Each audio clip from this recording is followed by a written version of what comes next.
Hi, I'm Bill Sheehy from Latin American Masters in Los Angeles, California. We're talking about the great Mexican artist Gunther Gerzso, widely regarded as Mexico's greatest abstract artist. There are certain things about Gunther Gerzso's work that are clearly abstract, but there are characteristics of his work which are unique to his work and move it beyond abstraction. Let's take a little look at the work. The work itself is called Paisaje, or landscape, which is an interesting sort of entry point for the work. It reads horizontally. You can read it as a landscape with where perhaps the sun is getting ready to rise and the remnants of night are disappearing on the left-hand side of the composition. There's a suggestion of astral forms represented by this black and white square that are floating in the sky up above, much like the sun or the moon might. And in keeping with this idea of floating and abolishing gravity, you also have four discrete lines floating in space in this open area of the brown wall underneath these squares. You also have a repetition of discrete lines, black lines, within this razor-like form that runs horizontally across the composition. Those lines look like they could actually be slit by a razor. They're very precise and controlled. And that form itself with these edges to it and these sort of triangulated edges to it is very interesting. It seems to guard or hide this black, darker area that lies behind it. You can see those blackened areas.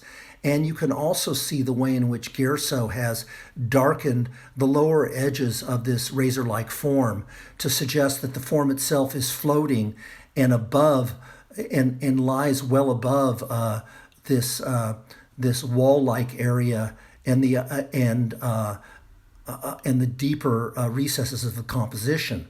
So there's a sense in which these forms are stacked one above the other in a composition which has depths which we can't fully engage with. Why would he do that? Well, one of the reasons he's doing that, I think, is because he wants to create a sense of mystery, of secrets, of there being areas that we don't have full access to, and yet he wants to acknowledge, much like human beings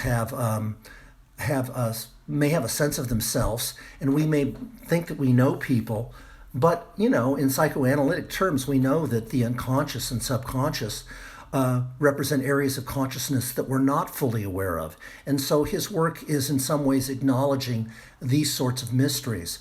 I mentioned the razor-like forms. He's very influenced by pre-Hispanic art as well.